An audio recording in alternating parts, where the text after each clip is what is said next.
A warm greeting to all the 8th standard students of Tamil Nadu. It's by from Bhaskar, a teacher of English from Government High Secondary School, Tungapuram, Perambalur district.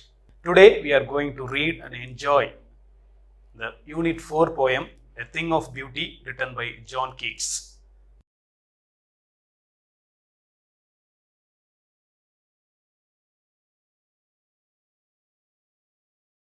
Before we read and enjoy the given poem, I am going to show you some interesting pictures. Before that, I am going to ask you a question. Do you love watching the various forms of nature such as crops, flowers, fruits, trees, lake, river, sea, mountain, desert, sky, birds and meadow and others? Yes, of course. I agree, you all love watching the forms of nature. Look at the picture, my dear students. What do you feel seeing this picture? There is a wonderful sky, a blue sky without any cloud, under which you can see a grove of casuarina trees. The trees are grown in a red soil. The picture is so colorful that you love it deep in your heart. There is a coconut tree, and there are so many natural forms you see. Whenever you see these kinds of picture, there is an upliftment in your mind and you feel energized. Yes, nature energizes you. Why are trees important for us? Of course, trees give us shelter, they give us oxygen to breathe, they give us rain, they give us breeze, so many things. As students, you would have enjoyed your school atmosphere with so much of trees. You love reading books, reading your subject under the trees. You love playing under trees. You play hide and seek. You play your different games, your childhood games under these trees. When you see a number of trees around your school buildings, it naturally boosts you to learn so many things in your school campus. And there is another picture, my dear children. Name the natural bodies you see in this picture. There is a cow grazing the green grass. There is a sugarcane field. And there are coconut trees. And there is a clear sky with puffy clouds. So many natural forms you see. And these things, there is no doubt about that, really tell you something and lifts your mood for positive results. Yes, the prescribed poem, A Thing of Beauty, is written by John Keats, and I am going to give you a short note on John Keats, the Romantic poet. He was born in 1795 and died in 1821, such an young age of 25 in Rome. Let me read the text for you. Listen to the text carefully. Keats was an English Romantic poet. He belongs to the second generation of Romantic poets, along with Lord Byron and P.B. Shelley. His poetry is known for natural imagery and sensualities. Keats' contribution to English literature is in the form of his odes, that means poems in the form of address and letters. Some of his most famous odes are Ode to a Nightingale, Ode on a Grecian Urn, Ode to Autumn and others. Unfortunately, he died of tuberculosis at the age of 25 in Rome. Yes, the beautiful and the young poet died at the very young age of 25. So before we read and enjoy the poem, we have to be mindful of the new words presented in the poem. And these are the new words, my dear children. I am going to list out the new words and their meaning too. The first term is bower, which means shelter under the shade of a tree. Bower, shelter under the shade of a tree. And breathing, that means covering something, to cover something. There is the third term, pal, which means covering. Rills, which means clear stream. Brake, which means a dense group of bushes and trees. Immortal means living forever. That means deathless.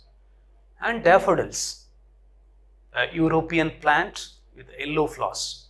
These are the terms, my dear children, you are going to encounter in the poem. You are going to read and enjoy.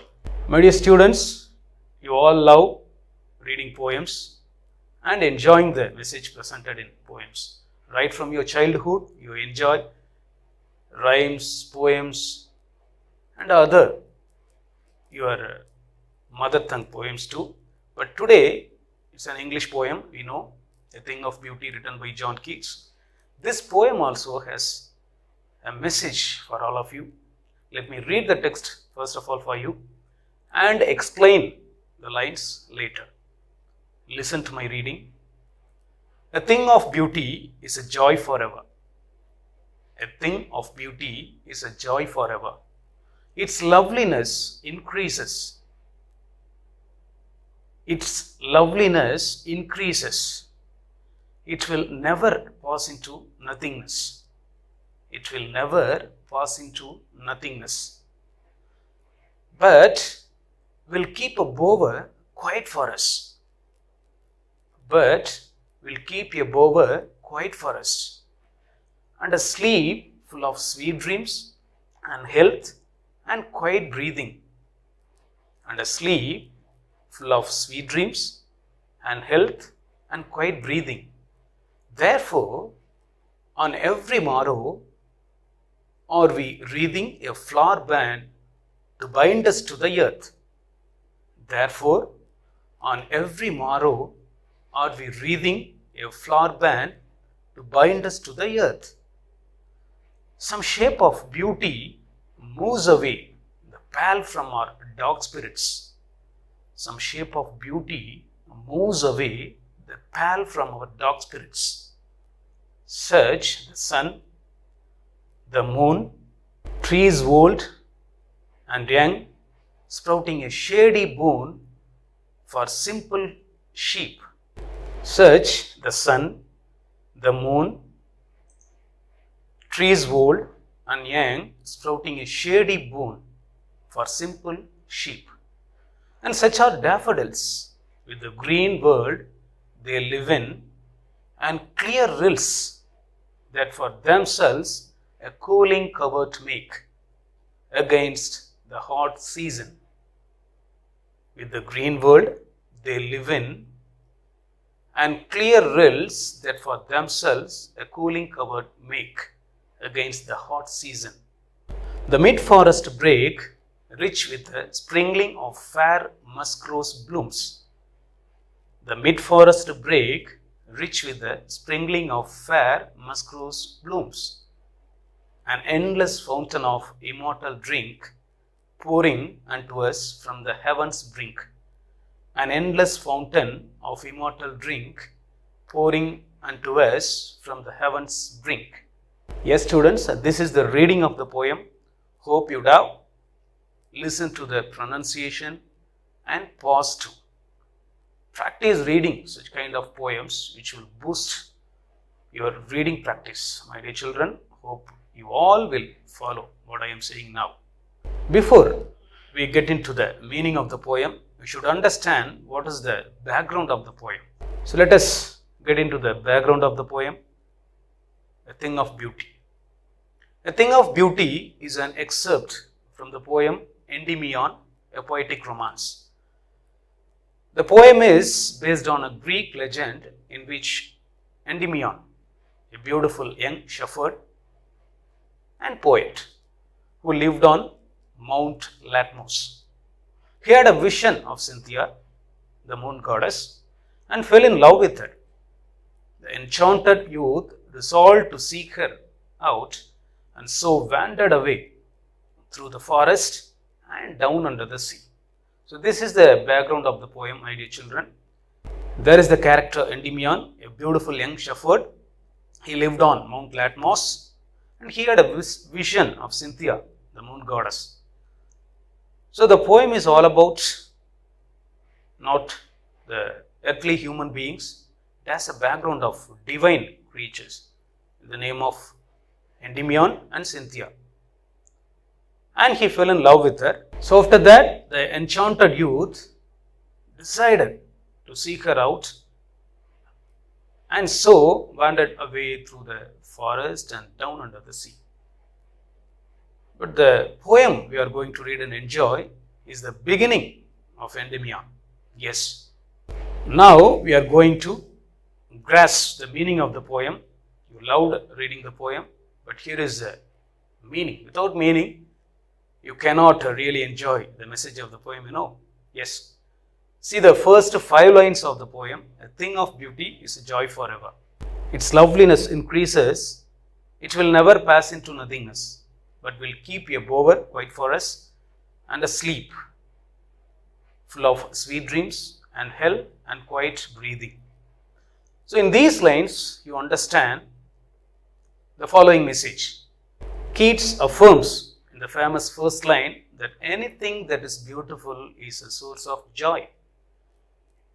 Its loveliness never fades or disappears. It is like a quiet bower bringing us sweet dreams and healthy life.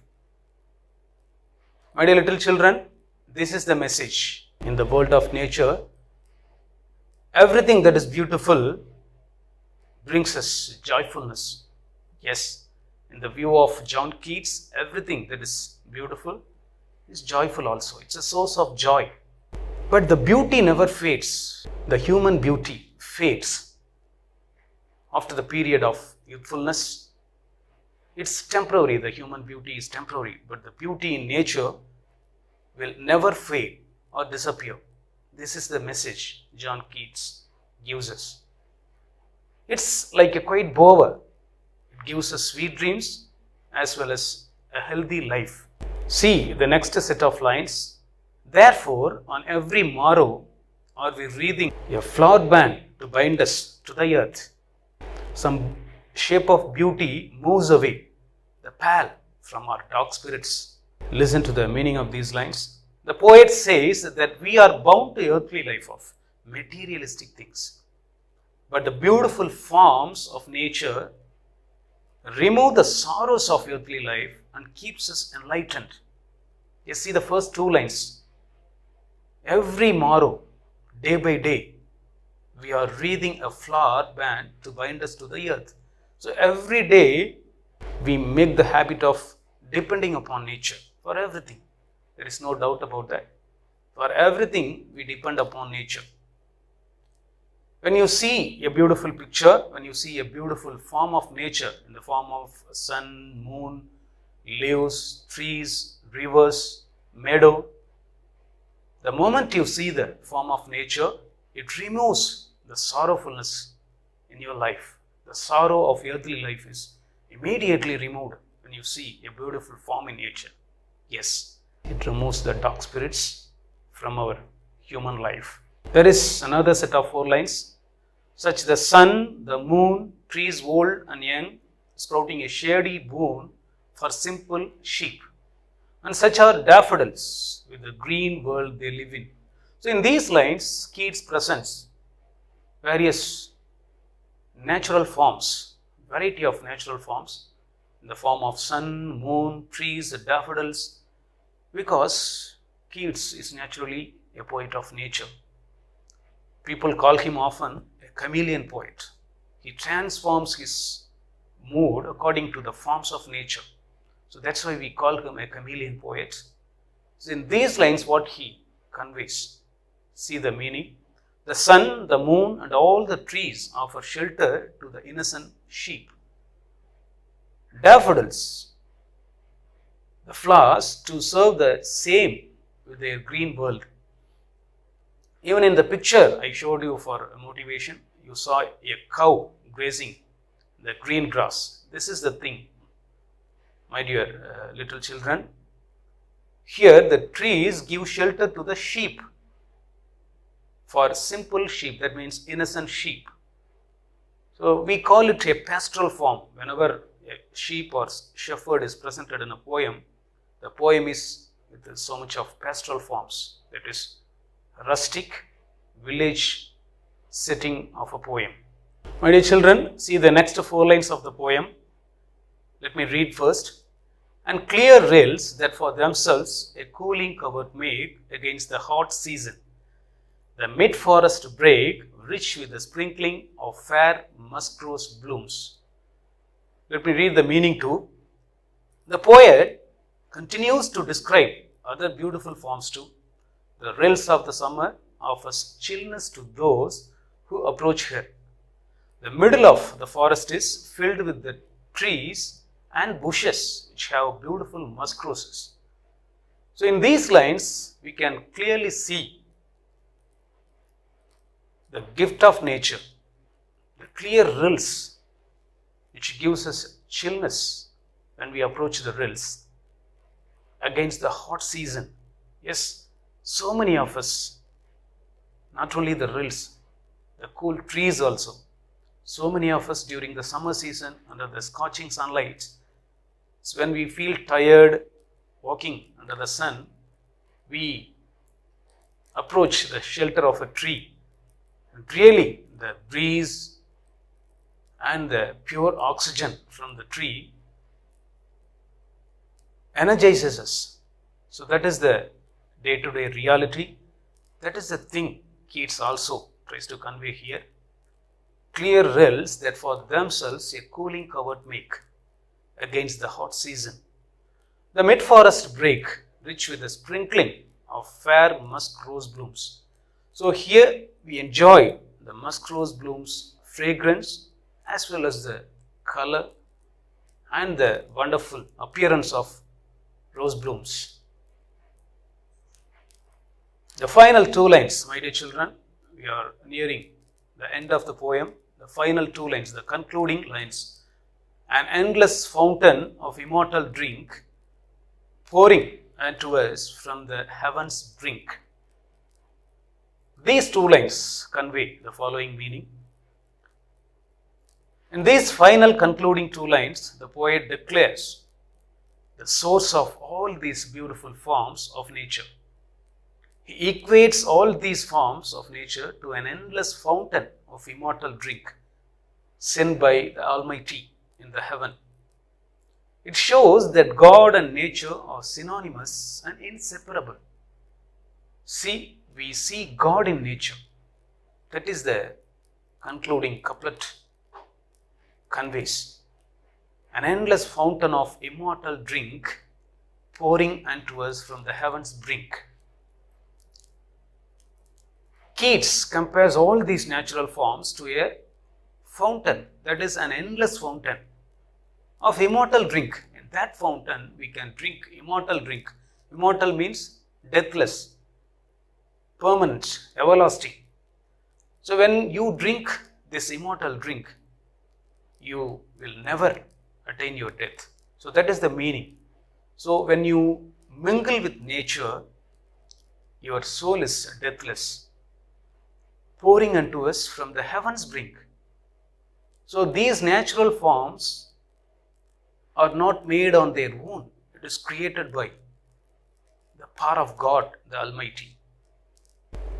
So hope you enjoyed the poem, the text as well as the meaning, my dear children. Now we are going to enjoy the beauty of the poem. What is the beauty?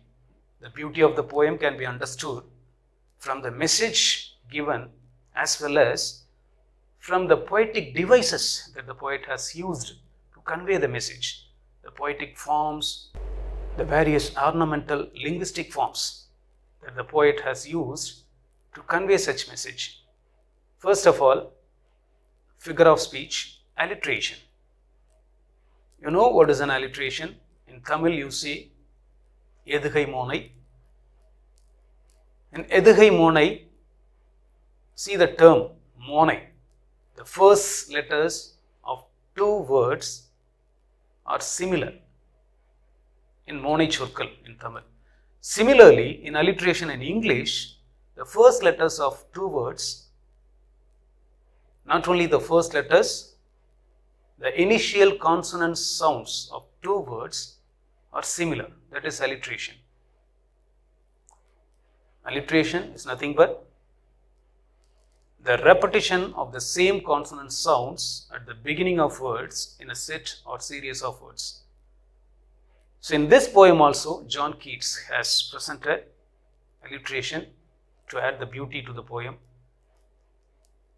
See the example, a flowery band to bind us to the earth. Look at the two terms, band and bind. These two terms begin with the same consonant, b, that means B. That for themselves a cooling covert make. Cooling covert. K. These two terms begin with the similar consonant sound K. And now imagery. So already I said Keats is a poet of sensualities. So without the participation of senses, you cannot enjoy the poems of Keats. He is a poet of sensual beauty. So here is the set of lines which have various imagery. We know there are 5 senses. For each sense, there is imagery: visual, auditory, olfactory, tactile and gustatory. These are the 5 senses as a human being we have. So according to these senses, poets use certain words to convey, to satisfy those senses.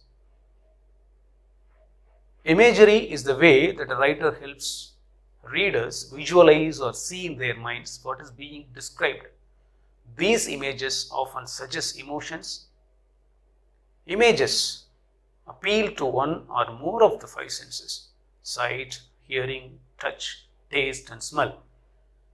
These are the example lines. A sleep full of sweet dreams. When you hear the term sweet, yes, it makes you feel the sense of taste. That is gustatory. We say gustatory imagery. Another line, an endless fountain of immortal drink. The same sense is repeated here, immortal drink. Gustatory imagery. See the next line, trees old and young sprouting a shady boon.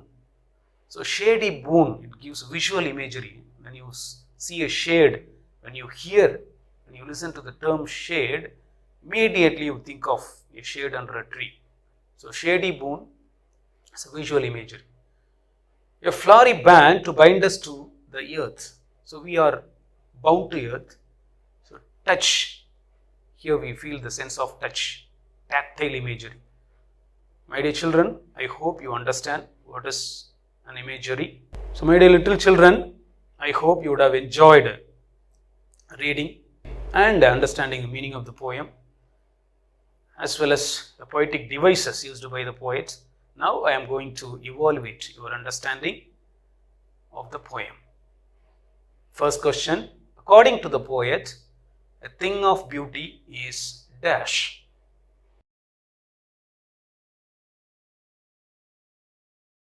Complete the poetic line. A thing of beauty is, very good, a joy forever. What does the word pal mean? I hope you encountered the term pal. So what does the word pal mean? It means, very good, covering. Next question, fill in the blank. A thing of beauty is an excerpt taken from the poem. Yes, Endymion, a poetic romance. Next question, which period of English literature does Keats belong to? In every literature there are periods. John Keats, which period of English literature does Keats belong to? Very good, Romantic period. Next question, pick out the words in alliteration. I am going to present you the poetic line. You are going to find out the words in alliteration. Rich with the sprinkling of fair musk rose blooms. Rich with the sprinkling of fair musk rose blooms. Have you got it? Yes. Alliterated words, rich and rose. Next question, pick out the rhyming words from these lines. An endless fountain of immortal drink, pouring unto us from the heaven's brink. So these are the two concluding lines of the poem. An endless fountain of immortal drink and pouring unto us from the heaven's brink. Yes, very good. Rhyming words are drink and brink. Yes, my dear little kids, the final image of my class tells you everything about nature. There is a city which is under a blue clear sky with so much of fleecy clouds. You can enjoy the setting. Without nature, we are nothing. So it gives you the message. We are always depending upon the forms of nature, and we must be grateful. That is the thing you should understand. The thing of beauty is joy forever. It's not only for entertainment. These natural forms are traveling along with us throughout our life. You cannot separate a human being from nature. Human beings and the forms of nature are inseparable. So from this class, my dear, curious, wonderful children, what do you understand? We should reflect on this question. From the poem, what we understand is we should protect the natural bodies which are the gift of God. These natural bodies are gift of God. We encroach the places originally belong to natural bodies and in turn suffer later in forms of floods, drought and other natural calamities. You see, in this pandemic situation, you already know we are running out of oxygen. We are artificially producing oxygen in factories. But do you know, trees are the rich source of oxygen. So we should plant more number of trees around us which will give us ample amount of oxygen. Nature is the best medicine we can turn to whenever we feel down or upset. That's why Wordsworth, another romantic poet, said, "Nature is my teacher." What a wonderful saying. Nature is my teacher. So nature guided him throughout his life to lead a better life. Little children, you should also protect your natural surrounding, protect the forms of nature to lead a healthy life, so much of blessings. Thank you all for your patient listening. See you all in next video. Thank you.